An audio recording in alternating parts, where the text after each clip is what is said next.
Before we dive into today's episode, I have something truly special to share. Next September, I'll be leading an intimate women's retreat through the south of France and northern Italy, and you're invited. Picture this: mornings exploring the colorful markets of the French Riviera, afternoons sipping wine, and a hotel view with golden Mediterranean sunsets. Whether you love photography, food, or just want to reconnect with your playful creative self, this trip is designed for you. Spots are limited, so if all this sounds like your kind of adventure, please visit tourwithabsolutely.com and look for the tour France and Italy with Crystal. You can also send me a message or check out the show notes.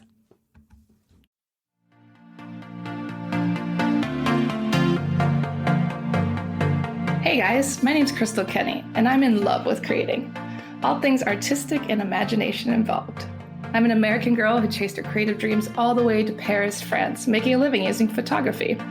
This podcast takes you inside the stories of all the artsy folks I've met along the way and gives you that extra push to discover your creative gifts. The desire to create is deeply inside each and every one of us, and I give you the tools and inspiration to find a new way of living a more creative life. This is La Vie Creative, the podcast.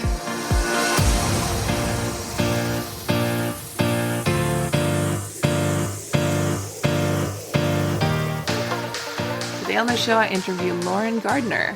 Lauren is originally from the States, but she's bringing back the Paris Salons. We talk all about the meaning of salons and how she's deciding which artists to feature today. So welcome to the show, Lauren. Thanks so much for coming on today. Thank you. Thank you so much for having me. I'm so excited. So I met you the best way, walking our dogs, as one does in Paris. And I realized you're starting this amazing thing called the Salon, which we're going to talk more about. But I want to first start with where you're from and what brought you to Paris. Yeah, absolutely. I'm from California, from the Bay Area, and I was in New York for 8 years. And I just had an itch to go to Paris. I thought I would love it the same way I thought I would love New York, and I did fall in love with it. And so I came and I tested it out for 3 months, and I met so many people, and it was just magic. So then I decided to move full time, and then we met walking Coco and Hudson, and the rest is history. Yeah, and you live up in Montmartre too, which obviously I think is the best part of Paris too. Yeah, it's so beautiful, and the community is so great. Everybody knows each other. It's really sweet. So talk a little bit about salons, the history of salons, and what inspired you to bring them back. Yeah, absolutely. So there's so many different salons going back in history. There was revolutionary salons, things like that. But the salons that I love and focus on are the salons of Natalie Barney and Gertrude Stein, right? And so they were these women who came from California and New York, New England, London, and they came to Paris, and they just had these friends that they would get together at their houses. They would host them. And because their friends were just creative by nature, like they were composers, writers, musicians, things like that, they were sharing their work and critiquing their work. And then the saloniers became promoters of these artists' work, specifically like for specific people, like for example, James Joyce.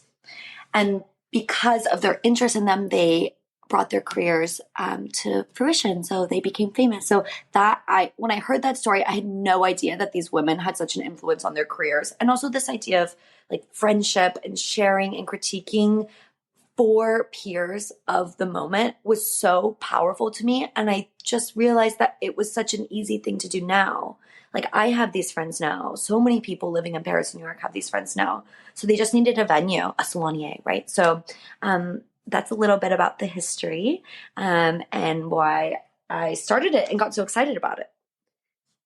Yeah. And so talk a little bit about the selling part. So a big part of it was they would critique, but they also would help sell the art. Like people could buy the art from the salon. Yeah, that's kind of borrowed from other salons. So there's so many different salons. One is like the classic French salon, which is like a yearly salon where, all of the art people would put up on a big wall, kind of like stacked gallery style, like a little bit crazily. And then they would, that would be like the event of the year to show art and to purchase art or collect art. So that kind of borrows from there. But for example, like Gertrude Stein and her brother, they moved to Paris from California when they were super young, and they started collecting Matisses. and they just thought he was brilliant, and they couldn't explain why, but they collected them. And then later, of course, like she had this whole collection of Matisses, which is really cool. So it's not exactly the same way, I would say, as the salons we're hosting now. I think it's an evolved version of that, bringing art to people who want to experience art, who are interested in purchasing art, but aren't really around it. So not only do we have creatives, but we have like people who are just in like corporate jobs who want to support artists. So we're a venue for that. So it's not exactly the purchasing aspect of art that comes from a Gertrude Stein salon or a Natalie Barney salon, where it was more about critiquing, but we blend them together for something that's really impactful for people now, which is really cool. Definitely. And the original salons too, some of them were like, because women weren't allowed to really be shown in museums or things like that. Is that part of the story too? Like where women could come together and share their artwork? Yeah, 100%. I work with some incredible women, and I mean, it's not just women that we show, right? It's both. But yeah, it's just there's something about the community of women getting together, and that's an intangible part that we protect and we keep. It's Salons are always hosted at women's homes, for example, right? And it's because of that there's this like warmth and like freedom to express and kind of tenderness, and even for men who come too. So although it's not just a sacred space for women, the energy is there, and that's contagious, and that's just the setting, that's the vibe, that everybody gets to experience. So it's really special. And so how do you choose the artists that you feature in your salons today? Yeah, so Salons, just like the history, is all based off of friendship. Like it really, truly is people that you know, friends of friends, friends of friends, friends of friends. And that keeps it very insular, but also open, because friendships always can expand. So a lot of them have been introductions to different people. I don't like every artist that's brought to me, right? Because there's an element of tastemaking here and selection, but a lot of them are just friends and introductions. And something that I care a lot about is the person who's presenting the art, right? There's an emotional aspect to this. So kind artists, smart artists, people who I feel like have like a really good soul, because I want everybody who's at the salon to experience this warmth and love. So even if the art is fantastic, but I feel like the artist maybe isn't the best representation of the salon, I won't go there. But the art is always amazing. The people are amazing. And it's usually through a referral of a friend or somebody that I know. And talk about some of the artists you've already featured, about their work and what they represent. Yeah, absolutely. So I'm working with an artist right now who I love, and his name is Julian Brink. And he used to be a composer. He's from South Africa, and his work is so challenging and beautiful.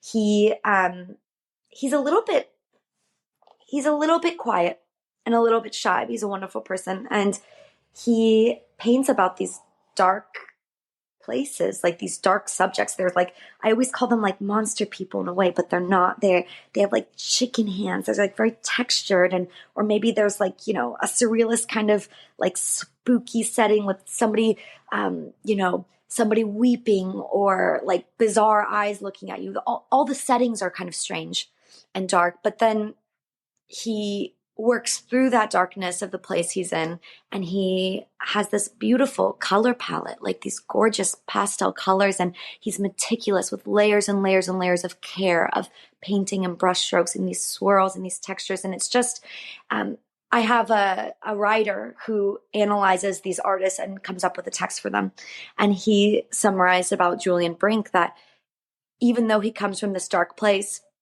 he works through and he crawls out of that dark space and out of that dark world and makes something really beautiful. And that's a cathartic experience for him, but also for us too.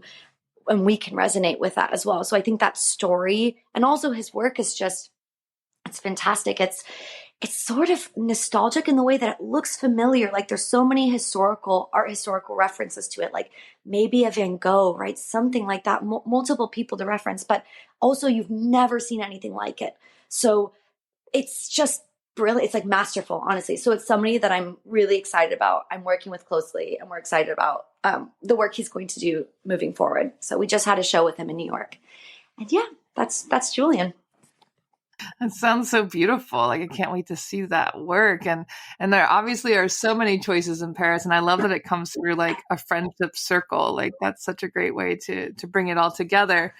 Talk a little bit about some of the obstacles in bringing back the salons. I know finding the space, like what are some of like the obstacles that you're facing when you're hosting the salons? Absolutely. I think space is the number one. We've talked about this a little bit. It's the salon has to be at a home.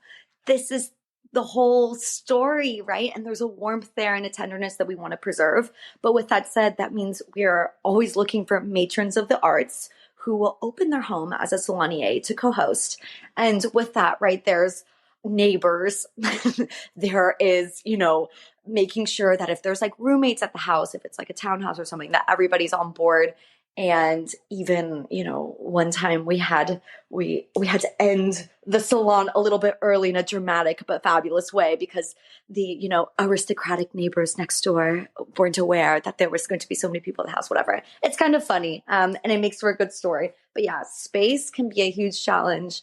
Yeah, that's probably the biggest one. Also, there's so much to do, right? And there's so many people who want to partner, and we want to, I think another challenge is just making sure that we preserve the salon the way it is, because it's very special. There's so many people in the space who are, doing art events, but we do something really specific. And I think holding that foundation and being very protective of it can also be a challenge. So both of these things. It's always a TV show over here, honestly. It's fun though. And talk about the artist community you've discovered in Paris. Was there something surprising about it? Like, what are some of the things you're learning about the artist community now? Yeah, I think it's really interesting because the Salon is in New York and in Paris, and those are historical hubs for art and for creatives, but they express it so differently, and it's just a completely different like ethos of it. So in Paris, the artists, like I work with a lot of artists from the Beaux-Arts and then also people who are self-taught, but it's incredibly thoughtful. It's also has a lot of experimentation and can also be like, there needs to be more historical references and it can feel bigger and less introspective, right? Whereas in New York, it feels a lot about self-reflection. Like that's just kind of like the movement of what's happening right now. They are able to push past old historical references and kind of restraints that feel like they need to be acknowledged and need to exist in Paris. So there's a lot more freedom there. And I think because I bring artists back and forth between New York and Paris, there's so much dialogue and the artists think it's really interesting too. And they're kind of envious of one or the other too. But that's also history, right? There's always been this back and forth of artists coming back and forth and borrowing and taking those new perspectives, and it changes their work too or inspires them. So yeah, it's really interesting. I think it's Paris, the same way the architecture stays exactly the same, the art references, they want to stay the same. And New York, you can just build whatever and create whatever, and it's a whole new world. It's the Wild West. So yeah, I feel like they're really into like keeping and like their same ways here. I mean, between the buildings, the culture, the food, they don't want to change too much. They want to keep with the same. exactly. And the artists feel that. Even if they don't want to acknowledge it, they sort of have to because it's like the bounds of their environment. So it's interesting. Yeah, it's like the whole like Coco Chanel uniform, like Exactly. Exactly. Yeah, New York is definitely a little wilder, a little more experimental. Yeah. I love it though. It's fun. It's fun for the artists. It's fun for me too. So what are your future goals for the salon? Like, where do you see this going? Yeah. I mean, I want to introduce a new society of collectors. So I want there to be galleries right now as they exist. They're so particular about who's able to purchase, right? There's sort of like this distance, this like coldness. And for Salon, I want to keep it warm. I want to keep it private. I want to keep it like as a safe sanctuary.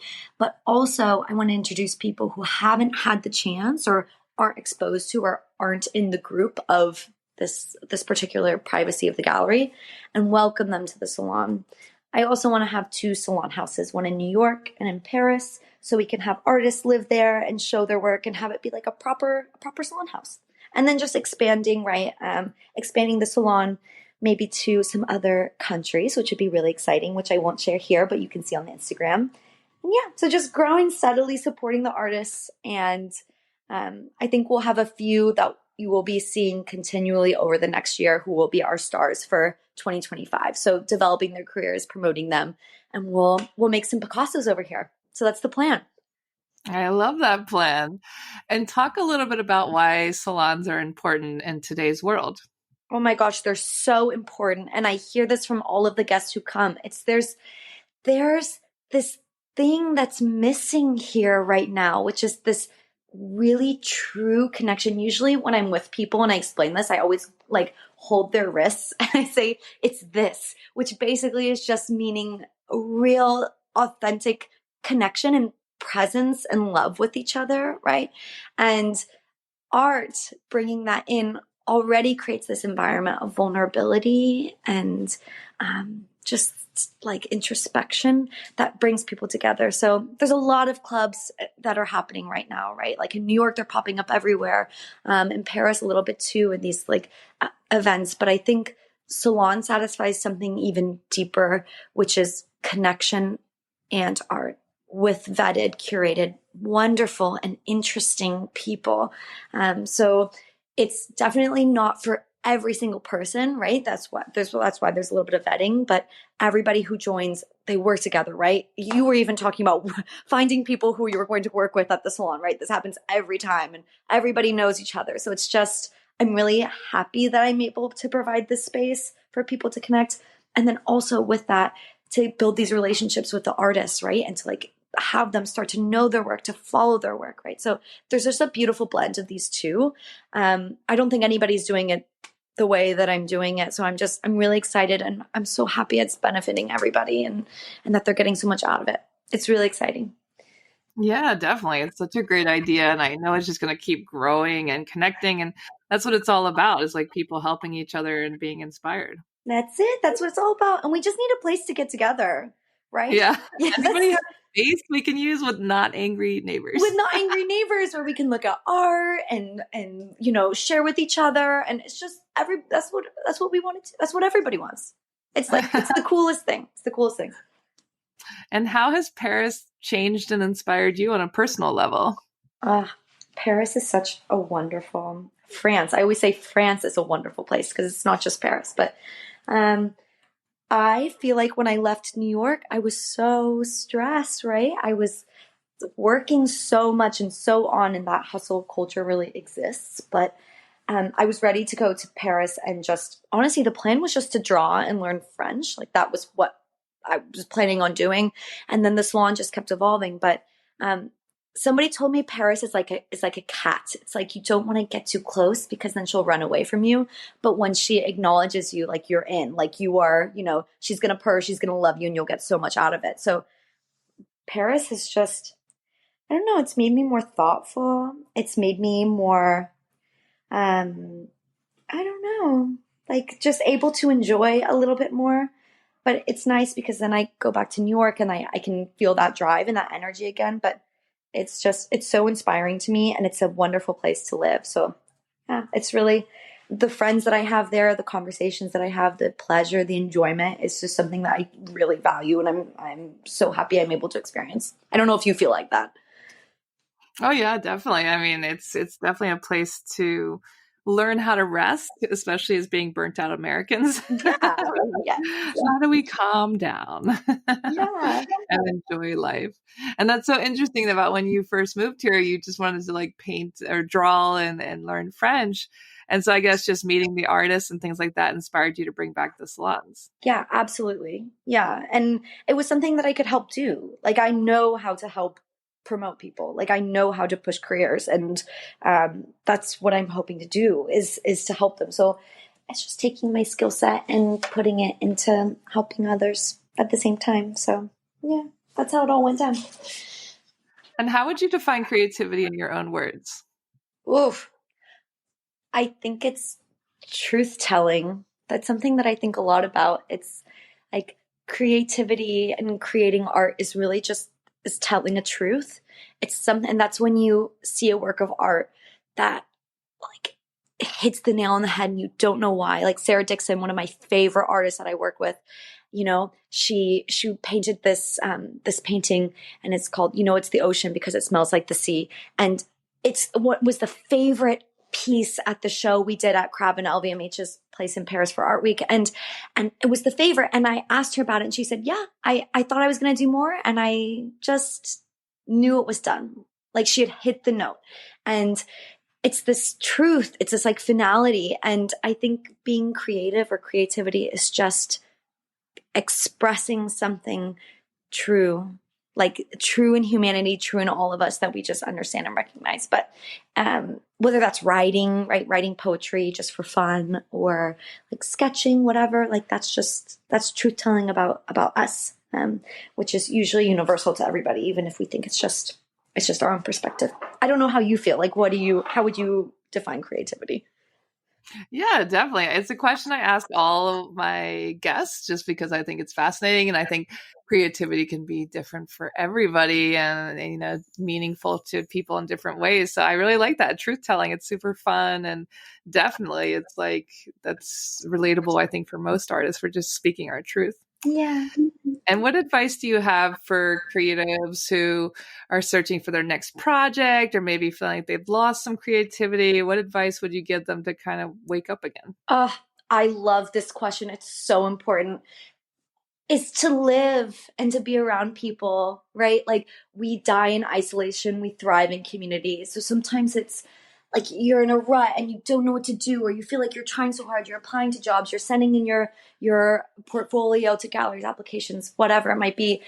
But like what you really need to do is to just be around people. And that's so much about the salon too, right? Like we've talked about this. So many people find job opportunities just by like meeting people, by putting yourself out there. And it already provides the venue for that, right? But even living or experiencing, having fun, having pleasure, and then acknowledging what that feeling feels like for you, telling the truth, right? So I think being around people and having community is really important. Even like Sarah Dixon, I work with her a lot. She always gets in a slump. Her work is going in so many different ways. And sometimes we'll just spend a couple hours together and just talking through things, just being with somebody else. I'll leave, and a few hours later, she'll say, okay, I know what I'm doing. And it's just because energy of other people, it's so contagious and inspiring. Like we are the muses for each other, even if we don't realize how impactful just spending a few hours can be. So it's just the power of human connectivity and community is I feel like under researched. There's something magic there, and so big that only art can really capture it, I guess. So that's I love that. It's so true. I mean, just coming together, community, I mean, that makes all the difference. And like you said, it can inspire people that in ways we don't even understand or even, fully get. I love that. They should study that more. fully. And what are some of the best resources that have helped you on your creative journey? Oof. I had a fabulous teacher. He's in Paris. He's the Alupi Atelier. And I just didn't really, I never had a chance to learn about art growing up. And he walks through whatever, like watercolor, drawing, things like this, painting, and just learning the techniques for me was so cool because I have so many ideas, right? Of like things that I want to put together and concepts that I want to explore through art. But if you don't have the technicals, it can always feel disappointing. So being in that class was huge for me. And I'm coming back this spring. So in Paris, I'll see the team again. Wonderful. And what's the best advice you've ever been given? Oof. I think it was, okay, this was not given to me directly, but Marc Jacobs has this video where he talks about like, you just have to like, just believe in yourself. Just like trust your instincts. Just even if people don't get it, even if they don't understand, and you just have to follow your specific vision. And the most Greta Gerwig said this, which I really like. It's like the most specific, the most detailed and niche and exact you can make a world. She was talking about Barbie, the more universal it is. So I like both of these. It's just like really following exactly to a T how you envision something. And I try and do that with Salon. It's like people say, oh, just do a party in a warehouse, do an exhibit in a warehouse. But that's not the Salon. I have to follow it to an exact T. And I think the closer you get to that exactness, the more people feel it and resonate with it. So I think both of those, that just being extremely true and meticulous to yourself, is really something that's really inspiring to me right now. Definitely. I love that. And like you said, yeah, we can't just like go party in a warehouse. Like it's all about being in someone's living room and like having that like kind of family connection to it. Exactly. And what future projects are you excited to share? Ooh, we want to get people as close to the art as possible, right? So there's so many different ways of doing that. One is the Salon, which is getting a lot of people together, and it's a mix of like film people and fashion people and art people and whatever, like executives. It's like this fun, I love to call it like a Studio 54 mingling of people who just love art. But that's one way of experiencing art. But another way is getting a little bit closer. So we're excited. We're going to do some private dinners also with the artists, so you can really get close to their work, have like a full conversation, a full dinner dialogue, diving into like this specific artwork, what's inspiring about it, the technicals, and just that's what people are itching for too, like the more serious art people. And for people who aren't even that into art, you'll learn so much from that dialogue. So that intimacy, and also it'll be like a beautiful, gorgeous, fancy dinner in very fun venues. I would say I'm not going to give the details because they're huge, but I can't share them right now. So that privacy and those dinners are what's coming up. That's amazing. That sounds super fun. And so how can people get involved in the Salon in Paris and New York? How do they get to learn more and stay connected with you? Yes. So obviously Instagram and our website, but the Salon is by invitation only, right? So if there's like a certain secret process that I have, you can always apply. We have a form, you fill it out. We do some like digging and make sure we have like a perfectly curated group of people. So head to Instagram, head to the website. You can always say hello to me. I'm Lauren, and that can speed things along as well. But yeah, that's how to get involved. Wonderful. Well, thank you so much for sharing your story. And I know it's just going to keep growing. You're going to find more fabulous places to host. And I can't wait to see what you'll do next. Thank you so much. You're so sweet. This was so fun. Thank you. Thanks so much for tuning in to La Vie Creative. You can find more information on MissParisPhoto.com. And if you enjoyed this show, please feel free to share and spread the word for all my creative guests. We have the power to help them to keep doing what they love. See you next time.